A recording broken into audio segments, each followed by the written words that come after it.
السلام علیکم. کاشان بصیرت کے یوٹیوب چینل پہ آپ کو خوش آمدید کہتے ہیں.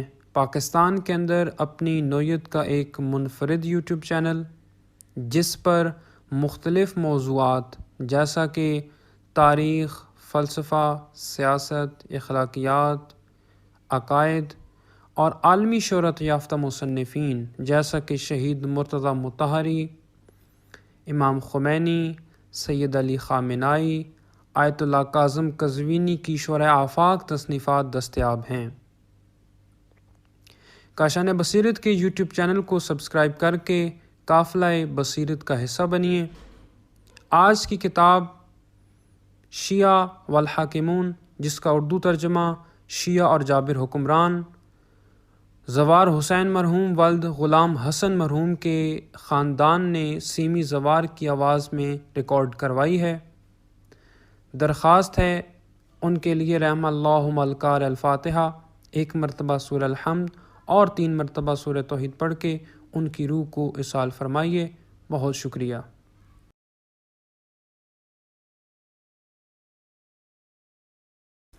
بسم اللہ الرحمن الرحیم. السلام علیکم سامعین، امید ہے آپ سب خیریت سے ہوں گے. میں سیمی زوار کاشان بصیرت کے یوٹیوب چینل پر کتاب شیعہ اور جابر حکمران کے ساتھ حاضر ہوں، اور یہ ہے ہماری ریڈنگ کا پارٹ نمبر 24 اور اس کتاب کا آخری حصہ جو ہم پڑھنے جا رہے ہیں الحمدللہ. آئیے ریڈنگ کا آغاز کرنے سے پہلے یہ بتاتی چلوں کہ اس پارٹ میں ہم نے صفحہ نمبر 357 سے ریڈنگ کا آغاز کرنا ہے، لیکن اس میں کچھ جو ہم لاسٹ ہم نے ریڈنگ جہاں پہ آغاز کیا تھا اس کی ہیڈنگ بتا دوں. وہ تھی عقائد سمجھنے کے لیے اہل بیت کا طرز فکر. اس ہیڈنگ کو ہم نے لاسٹ ریکارڈنگ کے آخری مراحل میں پڑھنا شروع کر دیا تھا، اور اس میں قرآن اور حدیث ہی کو اولین ماخذ قرار دیتا ہے. اس میں یہاں پہ ہم نے پڑھا تھا کہ وہ قرآن اور حدیث کے مقابلے میں کسی خواہش اور عصبیت کو ترجیح دینے پر آمادہ نہیں. یہ مکتب اجتہاد کے بنیادی اصول ہیں. اصول میں بھی قرآن اور حدیث کو ہی اولین ماخذ قرار دیتا ہے. اسی لیے جب یہاں پہ آ گیا تھا نا اسی لیے، تو اس کے بعد پوائنٹس تھے کچھ جو میں نے آپ کو بتایا تھا، تو ہم نے 8 پوائنٹ پڑھ لیے تھے اس کے، اور اب ہم پڑھنے جا رہے ہیں پوائنٹ نمبر 9.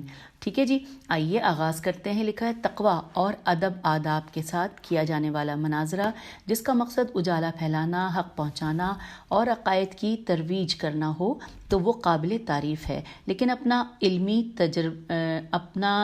تجربہ دکھانے کے لیے مناظرہ کرنا قابل مذمت ہے. مناظرے کے دوران ایسی کوئی بات ہرگز نہیں کہنی چاہیے جس کا پورا علم اور یقین نہ ہو. پوائنٹ نمبر 10 ہے مکتب اہل بیت علیہ السلام بدعت سے متنفر ہے، اور ہر وہ کام بدعت ہے جسے دین کے نام پر رائج کیا جائے جبکہ وہ دین میں سے نہ ہو. بعض لوگ کسی چیز کو بدعت اور کسی چیز کو سنت سمجھ لیتے ہیں، لیکن جب تحقیق کی جاتی ہے تو وہ چیز بدعت یا سنت نہیں ہوتی. اس لیے پہلے اچھی طرح سے تحقیق کر لینی چاہیے، پھر فتویٰ دینا چاہیے. اور یہاں پر حوالہ ہے شریف مرتضیٰ علی بن حسین موصفی متوفی 436 ہجری، رسائل الشریف المرتضیٰ، رسالہ الحدود والحقائق. تو یہ حوالہ جان لیا. آگے کی طرف چلتے ہیں، اور اب ہم نے اس میں سے جو پوائنٹ نمبر 11 کو پڑھنا ہے کہ کسی کو کافر کہنے کے لیے انتہائی غور و فکر ضروری ہے. جب تک کوئی شخص خود اپنے کفر کا اقرار نہ کرے یا اس کے خلاف ناقابل تردید شہادت نہ ملے، اس وقت تک کفر کا فتویٰ نہیں لگانا چاہیے، کیونکہ تکفیر انورٹڈ کاما میں لکھا ہے تے کاف فے یہ رے، کیونکہ تکفیر حد شرعی کا سبب ہے، اور حد شرعی کے لیے قاعدہ یہ ہے کہ حدود شبہات سے ٹل جاتی ہیں. یہ پورا جملہ جو ہے انورٹڈ کاما میں ہے. میں دوبارہ پڑھتی ہوں انورٹڈ کاما کا، کہ حدود شبہات سے ٹل جاتی ہیں. کسی کو اب آگے چلتے ہیں. کسی کو کافر کہنا بہت بڑا گناہ ہے. ہاں اگر کوئی واقعی کافر ہو جائے تو پھر اسے کافر کہنے میں کوئی حرج نہیں ہے. اور یہاں پر حوالہ ہے ان لوگوں کی تکفیر جو کہتے ہیں کہ اللہ کی صفات ہیں اور ان صفات سے موصوف تھا، اور انہوں نے ان کے اثبات کے لیے حد تشبیہ کو عبور کیا. یہ حوالہ لکھا ہوا تھا حاشیے میں جو ہم نے پڑھ لیا ہے. اور اب ہم پوائنٹ نمبر 12 پڑھنے جا رہے ہیں. 11 تک ہم نے مکمل کیا. پوائنٹ 12 میں ہے کہ اختلافات کی صورت میں کتاب، سنت اور اطرت کی طرف رجوع کرنا واجب ہے. قرآن مجید فرماتا ہے کہ جو کہ سورہ نساء کی آیت نمبر 83 میں، آئیے ترجمہ پڑھتے ہیں اور پڑھتے ہوئے ہم پیج نمبر 358 پر آ گئے ہیں۔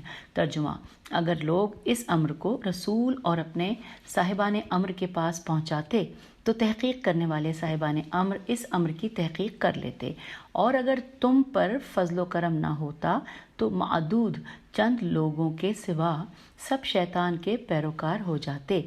سورہ نساء آیت نمبر 83۔ اور آئیے اب نیکسٹ پوائنٹ جو کہ 13 نمبر ہے، اس کو مل کر پڑھتے ہیں۔ صفات باری کے متعلق مکتب اہل بیت علیہ السلام کا عقیدہ ہے کہ اللہ تعالیٰ کی صفات عین ذات ہیں۔ وہ بذات خود زندہ ہے، حیات کی وجہ سے زندہ نہیں ہے۔ وہ بذات خود قادر ہے اور بذات خود عالم ہے۔ اللہ ان معنوں میں صفات سے موصوف نہیں جیسا کہ میم شین بے ہے مشبہ کہتے ہیں۔ صفات باری کے متعلق جو بدترین نظریہ ابو ہاشم جبائی جیم بے الف حمزہ چھوٹی نے پیش کیا تھا اور جس کی وجہ سے وہ اہل توحید سے جدا ہوا تھا، مذہب اہل بیت علیہ السلام ایسے تمام نظریات کا ابطال کرتا ہے۔ الف بے توئے الف لام۔ صفات باری کے متعلق امامیہ اور معتزلہ کا مجموعی عقیدہ یہی ہے۔ البتہ معتزلہ میں سے چند ایک نے اس بات سے اختلاف کیا ہے جس کی نشاندہی ابھی ہم نے کی ہے۔ امامیہ اور معتزلہ کے علاوہ زیدیہ، اکثر مرجعیہ اور اصحاب حدیث کی ایک جماعت کا تعلق یا تو اہل اثبات سے ہے یا پھر اہل تعطیل سے۔ اور یہاں پر یہ ہے حوالہ شیخ مفید اوائل المقالات صفحہ نمبر 18۔ آئیے آگے پڑھتے ہیں، نمبر پوائنٹ 14 پہ آ گئے ہیں۔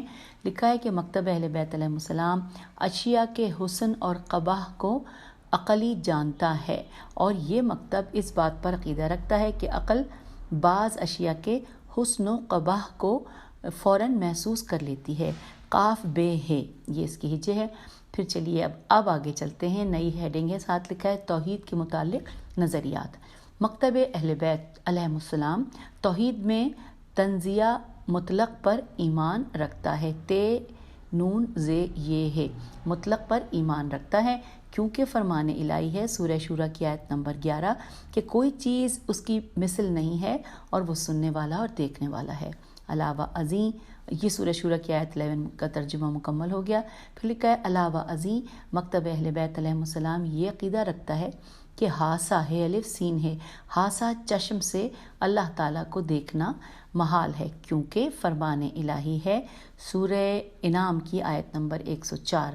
ترجمہ پڑھتے ہیں کہ یہ آنکھیں اس کا ادراک نہیں کر سکتی جبکہ وہ آنکھوں کا ادراک کرتا ہے۔ یہ ہم نے سورہ انعام کی آیت نمبر 104 کا ترجمہ پڑھا اور ہم پیج 359 پر آ گئے ہیں۔ اللہ تعالیٰ کو مخلوق کی صفات سے متصف کرنا صحیح نہیں ہے، کیونکہ فرمان الہی ہے سورہ انعام کی آیت نمبر 101 میں کہ ان باتوں سے کہ جو اس کی نسبت بیان کرتے ہیں پاک ہے اور اس کی شان ان سے بلند ہے۔ یہ سورہ انعام کی آیت نمبر 101 کا ہم نے ترجمہ پڑھا، اور اس کے بعد آگے لکھی ہے سورہ زخرف کی آیت نمبر 82۔ ترجمہ ہے کہ جو کچھ یہ بیان کرتے ہیں آسمانوں اور زمین اور عرش کا پروردگار ان باتوں سے پاک ہے۔ یہ ہم نے سورہ زخرف کی آیت نمبر 82 کو پڑھا کا ترجمہ پڑھا۔ پھر اگلی سب ہیڈنگ چل رہی ہے عدل کے متعلق نظریات۔ مکتب اہل بیت علیہ السلام اللہ تعالیٰ کو عادل بتاتا ہے اور اس سے ظلم کی نفی کرتا نظر آتا ہے۔ فرمان الہی ہے کہ بے شک، یہ سورہ نساء کی آیت 40 کا ترجمہ، کہ بے شک اللہ ایک ذرہ برابر بھی ظلم نہیں کرتا۔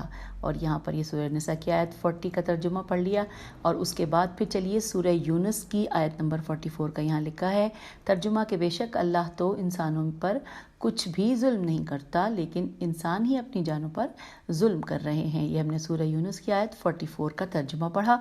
پھر آگے چلتے ہیں، اب لکھا ہے نبوت کے متعلق نظریات۔ نبوت کے متعلق مکتب اہل بیت علیہ السلام کا پیغام یہ ہے کہ انبیاء علیہ السلام مطلقاً معصوم ہیں، جیسا کہ اللہ تعالیٰ کا فرمان ہے کہ اب یہ سورہ آل عمران کی آیت نمبر 161 ہے کہ اور کبھی نہیں ہو سکتا کہ نبی خیانت کرے اور خیانت کرنے والے کو قیامت کے دن خیانت کی ہوئی چیز لا کر حاضر کرنی ہوگی۔ اور یہ سورہ آل عمران کی آیت 161 کا ہم نے ترجمہ پڑھ لیا۔ اب چلتے ہیں آگے سورہ انعام کی آیت نمبر 15 کا جو ہے، اس سے پہلے سورہ آل عمران کی آیت 161 تھی اور اب سورہ انعام کی آیت 15 کا ترجمہ پڑھنے جا رہے ہیں کہ اے رسول صلی اللہ علیہ وآلہ وسلم آپ کہہ دیجئے اگر میں اپنے رب کی نافرمانی کروں تو مجھے یوم عظیم کے عذاب کا خوف ہے۔ یہ ہم نے پڑھا سورہ انعام آیت نمبر 15 کا ترجمہ۔ پھر لکھا ہے مکتب اہل بیت علیہ السلام انبیاء کرام علیہ السلام کو وحی پہنچانے میں بھی معصوم سمجھتا ہے۔ ارشاد باری ہے کہ ترجمہ پڑھ رہے ہیں ہم کہ اگر یہ پیغمبر اپنی طرف سے ہماری نسبت کوئی بات خود بنا لیتے تو ہم ان کے ہاتھ کو پکڑ لیتے اور یہ پھر ان کی رگ گردن کاٹ ڈالتے۔ اور یہ ہے سورہ حاقہ آیت نمبر 44 اور سے لے کر 46 تک کا کے آیات ہیں۔ پھر ہم آگئے ہیں پیج 360 پر۔ پھر لکھا ہے مکتب اہل بیت علیہ السلام فرشتوں کو بھی معصوم سمجھتا ہے۔ یہ سورہ تحریم کی آیت 6 کا ترجمہ پڑھتے ہیں کہ وہ اللہ کے حکم کی نافرمانی نہیں کرتے اور انہیں جو حکم دیا جاتا ہے اسے بجا لاتے ہیں۔ یہ ہے سورہ تحریم کی آیت نمبر 6۔ اگلے پیراگراف میں لکھا ہے کہ امامت کے متعلق نظریات آئیے جانتے ہیں۔ مکتب اہل بیت علیہ السلام کا نظریہ ہے کہ امامت ایک خدائی عہدہ ہے اور غیر معصوم امام نہیں ہو سکتا، مگر عصمت کی شرط امامت کبریٰ کے لیے ہے، اور امامت کبریٰ سے مراد دنیا اور دین کے امور میں رسول اکرم صلی اللہ علیہ وآلہ وسلم کی جانشینی ہے۔ یہ شیعہ نظریہ اس آیت پر قائم ہے، یہ والا شیعہ نظریہ اس آیت پر قائم ہے، اور آیت جو ہے وہ سورہ بقرہ کی آیت نمبر 124 ہے۔ آئیے ترجمہ پڑھتے ہیں کہ جب پروردگار نے چند باتوں میں ابراہیم علیہ السلام کو آزمایا تو وہ ان میں پورے اترے۔ خدا نے کہا کہ میں تم کو لوگوں کا امام بنا رہا ہوں۔ انہوں نے کہا کہ میری اولاد میں سے بھی امام بنانا۔ ارشاد ہوا کہ ہمارا یہ عہدہ ظالموں کے لیے نہیں ہے، اور یہ ہے حوالہ سورہ بقرہ کی آیت 124 کا۔ آگے چلتے ہیں۔ الغرض ان نصوص کی بنیاد پر ہم اس نتیجے پر پہنچے ہیں کہ انبیاء علیہ السلام اور ائمہ کے خواب بھی سچے ہوتے ہیں، اور اللہ نے انہیں خواب کی غلطی سے بھی معصوم بنایا ہے۔ اور یہاں پر حوالہ ہے شیخ مفید اوائل المقالات۔ اور اب نیکسٹ ہیڈنگ پڑھتے ہیں جس میں لکھا ہے مکتب اہل بیت علیہ السلام میں استنباط کے لیے عقل کا مقام۔ یہ ہیڈنگ ہے۔ مکتب اہل بیت علیہ السلام معتزلہ کی افراد اور اہل حدیث کی تفرید کے بین عقل کو ایک خاصا مقام عطا کرتا ہے، جیسا کہ شیخ مفید متوفی 413 رقم تراز ہیں کہ اگر کوئی یہ کہے کہ مذہب امامیہ کے ائمہ سے متعلق متواتر روایات موجود نہیں ہیں بلکہ ان کے لیے اخبار آحاد ہیں، الف مد آ ہے الف دال، تو ہمارے مذہب کی صحت پر اس سے کوئی اثر نہیں پڑے گا۔ ہم آگئے پیج 361 پہ۔ اثر نہیں پڑے گا کیونکہ اخبار آحاد کے ساتھ ساتھ ہمارے پاس ایسے عقلی دلائل بھی موجود ہیں جو ائمہ ہدیٰ کی امامت کے وجوب پر دلالت کرتے ہیں، اور اگر خدا نخواستہ مذکورہ نقلی روایات باطل ہوتی جیسا کہ مخالفین کہتے ہیں تو اس کا لازمی نتیجہ ہوتا ہے کہ وہ عقلی دلائل بھی باطل ہو جاتے جو ائمہ کی امامت کو ضروری قرار دیتے ہیں۔ اور یہاں پر اس کا حوالہ ہم نے نوٹ کرنا ہے کہ جو ہے شیخ مفید المسائل الجارودیہ صفحہ نمبر 36۔ پھر نیکسٹ پیراگراف میں ہے کہ شیخ مزید لکھتے ہیں کہ اللہ تعالیٰ کی توفیق و مشیت سے میں اس کتاب میں مذہب شیعہ اور مذہب معتزلہ کا فرق واضح کروں گا، اور اس کے ساتھ ساتھ عدل الہی کا نظریہ رکھنے والے شیعوں اور عدل الہی کا عقیدہ رکھنے والے معتزلہ کا باہمی فرق بھی اجاگر کروں گا۔ اور یہ ہے حوالہ شیخ مفید اوائل المقالات۔ پھر لکھا ہے شیخ صدوق جی شیخ صدوق محمد بن بابویا متوفی 381 فرماتے ہیں کہ خدا کی سنت یہ ہے کہ پہلے وہ عقل میں کسی چیز کے حقائق کی تصویر کشی کرتا ہے، اس کے بعد اس چیز کی دعوت دیتا ہے، کیونکہ اگر عقل میں پہلے سے اس کی تصویر ہی موجود نہ ہو تو پھر دعوت کا کوئی فائدہ مرتب نہیں ہو سکتا۔ اشیاء عقل میں اپنی صورت بناتی ہیں اور اپنے متضاد کی بھی خبر دیتی ہیں۔ اگر عقل میں انبیاء علیہ السلام کا انکار پہلے سے موجود ہوتا تو خدا کبھی بھی کسی نبی کو مبعوث نہ کرتا۔ اور یہ حوالہ شیخ صدوق اکمال الدین و اتمام النعمت۔ اب آگے چلتے ہیں، لکھا ہے شیخ صدوق مزید لکھتے ہیں کہ سلسلے کی صحیح ترین گفتگو یہ ہے کہ یہ کہا جائے کہ ہم نے خدا کو خدا کے ذریعے سے ہی پہچانا ہے، کیونکہ اگر ہم نے خدا کو اپنی عقل سے پہچانا تو عقل بھی تو خدا نے عطا کی ہے، اور اگر ہم نے خدا کو انبیاء اور ائمہ کے ذریعے سے پہچانا تو انہیں بھی تو خدا نے ہی مبعوث کیا ہے اور اسی نے ہی انہیں اپنی حجت قرار دیا ہے، اور اگر ہم نے خدا کو اپنے نفوس سے پہچانا تو ہمارے نفوس بھی تو خدا کے ہی پیدا کردہ ہیں۔ ہم آگئے پیج 362 پہ۔ لہٰذا ذریعہ معرفت جو بھی ہو اس کا آخری نتیجہ یہی ہوگا کہ ہم نے خدا کو خدا ہی سے پہچانا ہے، اور یہ ہے حوالہ 1 سے لے کر 3 تک شیخ صدوق کتاب التوحید صفحہ نمبر 290۔ اور آگے ہے لکھا ہوا کہ اب آگے ہم چل رہے ہیں، یعنی حوالہ جات جو ابھی آئیں گے 3 تک ان سب کا ایک ہی حوالہ ہے، اور اس میں لکھا ہے کہ اور عقل کے متعلق یہ طرز عمل یعنی اسے انبیاء اور ائمہ ہدیٰ کے پہلو بپہلو تسلیم کرنا مذہب امامیہ کا ہی طر امتیاز ہے، اور مکتب اہل بیت علیہ السلام کے علاوہ کسی بھی مذہب میں عقل کو یہ پذیرائی نہیں ملی ہے۔ صادق آل محمد صلی اللہ علیہ وسلم سے اس سلسلے میں یہ حدیث مروی ہے۔ اب یہ جو حدیث ہے اس کا ہم ترجمہ پڑھنے جا رہے ہیں، اور وہ یہ ہے کہ یعنی اللہ اگر خدا نہ ہوتا تو ہماری پہچان نہ ہوتی، اور اگر ہم نہ ہوتے تو خدا کی پہچان نہ ہوتی۔ اور یہاں پہ بھی اس کا حوالہ شیخ صدوق کتاب التوحید صفحہ نمبر 290 ہے۔ پھر لکھا ہے شیخ صدوق اس حدیث کی شرح میں لکھتے ہیں کہ اس حدیث کا مفہوم یہ ہے کہ اگر خدا کی حجتیں نہ ہوتیں تو اس کی مکمل پہچان نہ ہوتی، اور اگر خدا نہ ہوتا تو حجتوں کو کوئی نہ پہچانتا۔ اور یہ حوالہ شیخ صدوق کتاب التوحید صفحہ نمبر 290 پر ہی ہے۔ اور ایسا ہے کہ اس کے بعد ہم آگے ہیں نیکسٹ ہیڈنگ کی جانب۔ لکھا ہے کہ علم کلام کے مناظروں کے متعلق مکتب اہل بیت علیہ السلام کا نظریہ۔ مناظرے کے متعلق 2 قسم کے نظریات پائے جاتے ہیں۔ اہل حدیث علماء کے نزدیک علم کلام کے مسائل پر گفتگو کرنا مطلقاً حرام اور ناجائز ہے، جبکہ معتزلہ کا دار و مدار ہی علم کلام کے مباحثوں پر رہا ہے۔ یہ دونوں نظریات افراط و تفریط پر مبنی ہیں، جبکہ مکتب اہل بیت علیہ السلام کا نظریہ دونوں انتہاؤں کے بیچ میں ہے، اور مکتب اہل بیت علیہ السلام مناظرے کے لیے اعتدال پسندانہ نقطہ نظر رکھتا ہے۔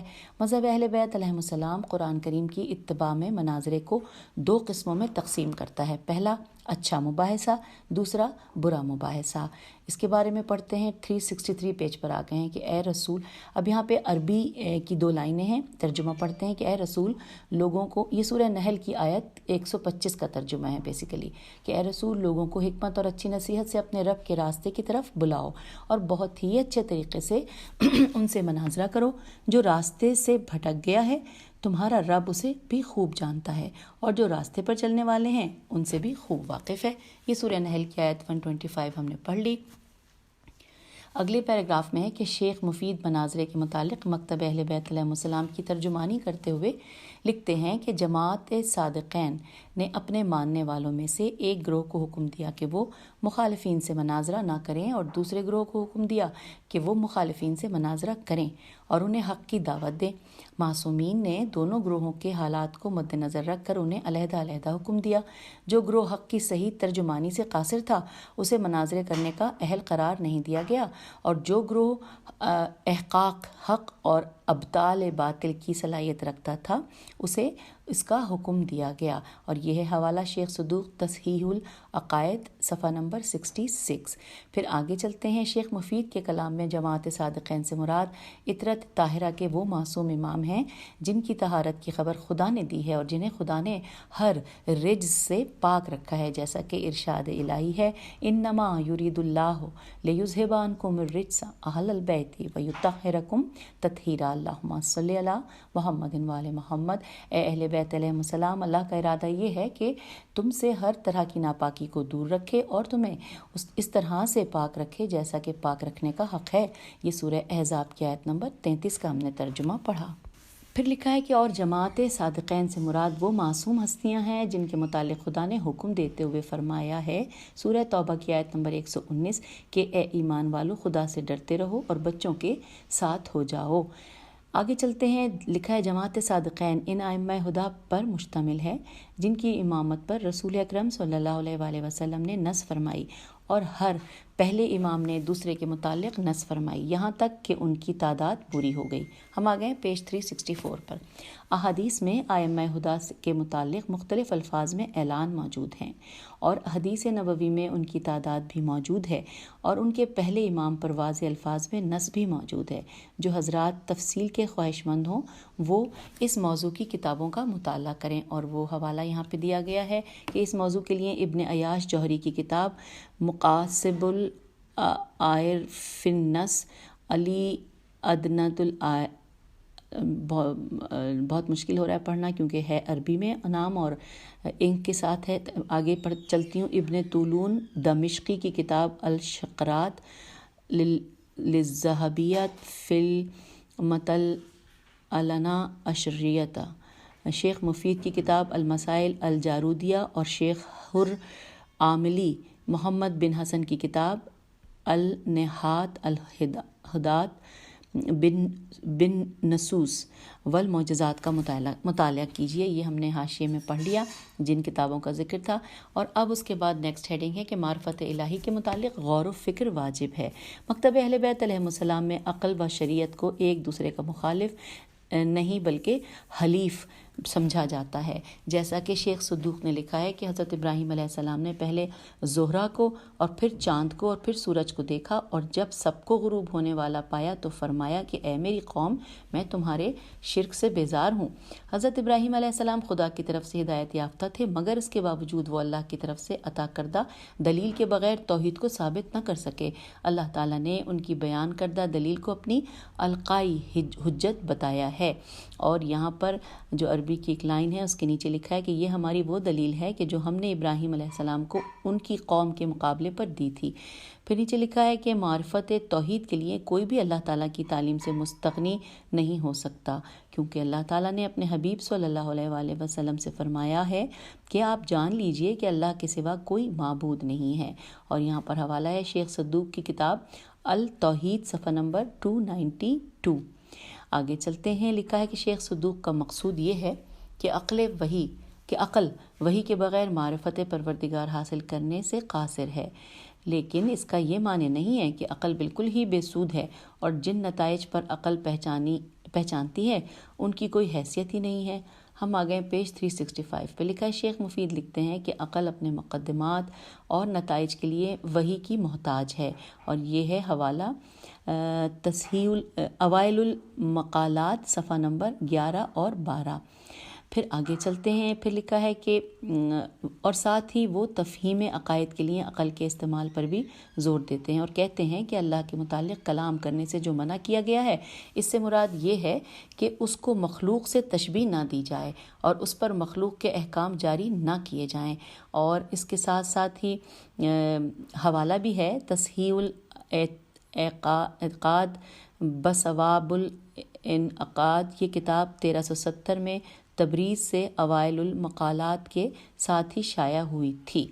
اچھا جی، اب ہم چلتے ہیں نیکسٹ اس کی طرف۔ لکھا ہے شیخ مفید نیکسٹ پیراگراف پہ کہ شیخ مفید اپنے مخالفین کو عقل استعمال نہ کرنے پر متعون یا ملعون، یہ توئی بھی لگ رہا ہے لام بھی لگ رہا ہے انک کی وجہ سے، متعون کرتے اور ضعیف الرائے قرار دیتے ہیں۔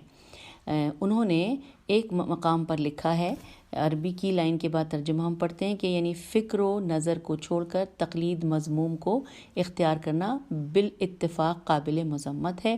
اور اس کے بعد پھر نیکسٹ ہیڈنگ آ گئی ہے کہ مکتب اہل بیت علیہ السلام میں نقل کا مقام اور کردار۔ لکھا ہے جیسا کہ ہم عرض کر چکے ہیں کہ دین کی معرفت کے لیے اگرچہ عقل کا کردار اہم ہے، لیکن جب تک عقل کے ساتھ وحی کا نور شامل نہ ہو اس وقت تک وہ صحیح راستے کو از خود تلاش کرنے میں کامیاب نہیں ہو سکتی، اور تمام اسلامی مذاہب اور کلامی مکاتب اس نقطے پر متفق ہیں۔ البتہ اگر اختلاف ہے تو وہ نقل یعنی حدیث کے حدود کے متعلق ہے، کیونکہ نقل کبھی تو خبر متواتر کی صورت میں ہم تک پہنچتی ہے اور کبھی اس کے بیان کرنے والے اتنے زیادہ ہوتے ہیں کہ دل اس پر مطمئن ہو جاتا ہے کہ رسول اکرم صلی اللہ علیہ وآلہ وسلم یا اطرت طاہرہ یا صحابہ نے یہ بات کہی ہے، اور کبھی حدیث ہم تک متواتر نہیں پہنچتی اور اس سے ایک قوی یا ضعیف قسم کا ظن زوئے نون، اور یہ انورٹڈ کاما میں ہے، پیدا ہوتا ہے۔ کبھی حدیث خبر واحد کی شکل میں بھی ہم تک پہنچتی ہے۔ اب ہم آ گئے پیج 366 پر۔ اگر حدیث خبر واحد تک محدود ہو تو اس کے نتیجے میں پیدا ہونے والا ظن شک سے کچھ زیادہ دور نہیں ہوتا۔ اس سلسلے میں مکتب اہل بیت علیہم السلام کی تعلیم یہ ہے کہ جب تک ایسی روایت کے ساتھ کوئی ایسا قرینہ موجود نہ ہو جس سے اس کی صداقت ظاہر ہوتی ہو تو اس وقت تک اس روایت پر انحصار کرنا صحیح نہیں ہے۔ اب اگلی ہیڈنگ ہے عقیدے کے لیے خبر واحد ناکافی ہے۔ جب کسی روایت کا تعلق عقیدے سے ہو تو مکتب اہل بیت علیہم السلام میں اس کے متعلق سخت احتیاط برتی جاتی ہے اور عقیدے کا استدلال ضعیف دلیل اور کمزور حجت کے ساتھ نہیں کیا جا سکتا۔ دور حاضر میں احتیاط کی اور بھی زیادہ ضرورت ہے، کیونکہ ہمارے اور رسول اکرم صلی اللہ علیہ وآلہ وسلم کے عہد میں 1400 سال کا طویل فاصلہ حائل ہے۔ اس لیے ہمیں ظنیات زوئے نون یہ الف تے سے اجتناب کر کے مسلمات کو اپنانے کی ضرورت ہے تاکہ ہم فتنوں سے محفوظ رہ سکیں۔ جب ہم مسلمات کو اپنائیں گے تو ایسے مباحثوں سے بچ جائیں گے کہ جن سے اسلام اور اس کی روایات کو خطرات لاحق ہوئے ہیں۔ نیکسٹ پیراگراف ہے کہ اس سلسلے میں شیخ مفید فرماتے ہیں کہ اور میں یہ کہتا ہوں کہ اخبار آحاد پر عمل واجب نہیں ہے۔ کسی شخص کے لیے جائز نہیں ہے کہ خبر واحد کی بنیاد پر کوئی فیصلہ کرے تاکہ اس کے راوی کی صداقت کی کسی اور طریقے سے تصدیق نہ ہو جائے، اور یہی تمام شیعوں اور بہت سے معتزلہ اور محکمہ اور مرجع کے ایک گروہ کا نظریہ ہے، لیکن فقہائے عامہ اور اصحاب الرائے اس سے متفق نہیں ہیں، اور یہ ہے حوالہ اوائل المقالات صفحہ نمبر 100 مطبوعہ تبریز ایران۔ پھر لکھا ہے مذکورہ تحریروں سے معلوم ہوتا ہے کہ آل محمد صلی اللہ علیہ وسلم کے پیروکار اعتقادی مسائل میں کس قدر احتیاط برتتے تھے۔ اتنی سخت احتیاط کا حکم بھی انہیں ائمہ اہل بیت علیہم السلام کی طرف سے ملا تھا۔ ہم آگئے پیج 367 پہ۔ لکھا ہے ائمہ اہل بیت علیہم السلام نے اپنے پیروکاروں کو حکم دیا تھا، اور یہ جو دو حکم جو دیے تھے وہ دو ہیں کہ سب سے پہلے لکھا ہے یعنی تیرا دین تیرا بھائی ہے لہٰذا اپنے دین میں احتیاط کرو، اور دوسرا ہے یعنی وہ آدمی بڑا پرہیزگار ہے جو مشتبہ چیزوں سے رک جائے۔ اور اب ہم پہنچ گئے ہیں آخری ہیڈنگ کے اوپر، اور وہ ہے اختتام بحث۔ آئیے مل کر پڑھتے ہیں۔ اسلامی عقائد کے لحاظ سے مکتب اہل بیت علیہم السلام بہترین مکتب ہے، اور علم و معرفت کے جتنے بھی ذرائع ہیں مکتب اہل بیت علیہم السلام ان سب سے استفادہ کرتا ہے، لیکن وہ الہیات کے مسائل اور صفات باری کے متعلق مذکورہ ذرائع کی مداخلت کو درست قرار نہیں دیتا، کیونکہ الہیات کے مسائل اس کی عقل کے دائرے سے باہر ہیں۔ مکتب اہل بیت علیہم السلام صرف ایک ہی ذریعے پر انحصار نہیں کرتا، جیسا کہ اہل حدیث صرف نقل پر اور اہل تصوف صرف ذوق پر کرتے ہیں۔ علاوہ ازیں مکتب اہل بیت علیہم السلام کی ایک خوبی یہ بھی ہے کہ وہ کسی بھی ذریعہ علم کو اس کی قدر و قیمت سے زیادہ اہمیت نہیں دیتا۔ مثلاً وہ عقل کو اس کا مناسب مقام تو دیتا ہے، لیکن اسے استقلالی حیثیت دینے پر آمادہ نہیں ہے، اور حواس کی حدود سے غائب اشیاء اور روز قیامت کی تفصیلات کے متعلق عقل سے ذرہ برابر بھی رہنمائی قبول نہیں کرتا، مگر اس کے باوجود یہ مکتب عقل کی بے قدری بھی نہیں کرتا۔ اور مکتب اہل بیت علیہم السلام نے صریح الفاظ کے ساتھ یہ پیغام دیا ہے کہ نور عقل کی روشنی کے بغیر وحی کا سمجھنا مشکل ہے۔ مکتب اہل بیت علیہم السلام احتیاط پسند مکتب ہے، اس لیے وہ ہر قسم اور ہر طرح کی روایت اور سنت و نقل پر اس وقت تک اعتماد کا اظہار نہیں کرتا جب تک کہ اس کی نسبت کے متعلق یقین نہ ہو جائے کہ واقعی رسول اکرم صلی اللہ علیہ وآلہ وسلم یا صحابہ یا ائمہ ہدیٰ نے ایسا ہی فرمایا تھا، اور جب تک خبر واحد دوسری نصوص اور کتاب اللہ سے ثابت نہ ہو جائے اس وقت تک اس پر انحصار نہیں کیا جا سکتا۔ ہم اس کتاب کے آخری صفحے 368 پر آ گئے ہیں۔ لکھا ہے اور روایات و اخبار کے لیے خاص و عام، ناسخ و منسوخ، محکم و متشابہ اور حقیقت و مجاز کا جاننا انتہائی ضروری ہے، اور ان تمام چیزوں کے لیے جامع ترین لفظ اجتہاد ہے۔ اجتہاد کا لفظ انورٹڈ کاما میں ہے، جس کے معنی نصوص سے مراد شرعی حاصل کرنے کی پوری کوشش کرنے کے ہیں۔ نیکسٹ پیراگراف میں ہے، مکتب اہل بیت علیہ السلام میں مناظرہ فساد کا دروازہ کھولنے کے لیے نہیں بلکہ رب العالمین کے دین کی دعوت کے لیے کیا جاتا ہے، اور ایسا مناظرہ احسن انداز سے کیا جائے تو اس میں کوئی حرج نہیں ہے۔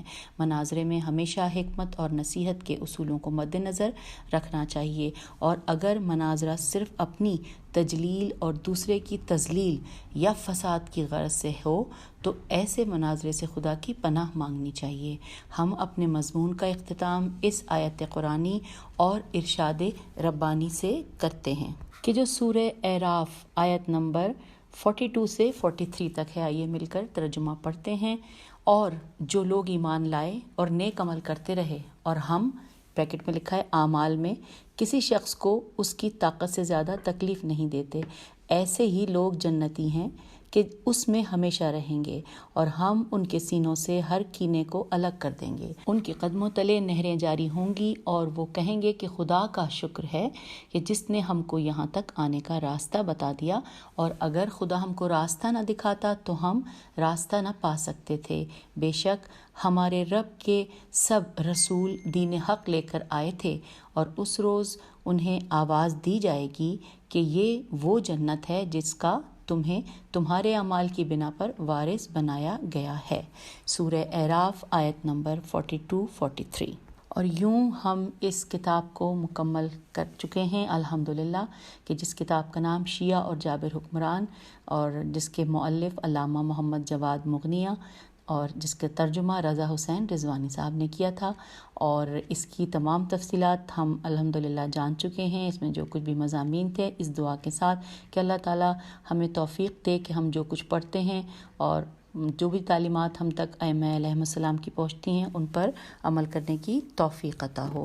اور ساتھ ہی ساتھ میں آپ لوگوں سے التماس سے سورہ فاتحہ کرتی ہوں برائے ایصال ثواب زوار حسین ابن غلام حسین۔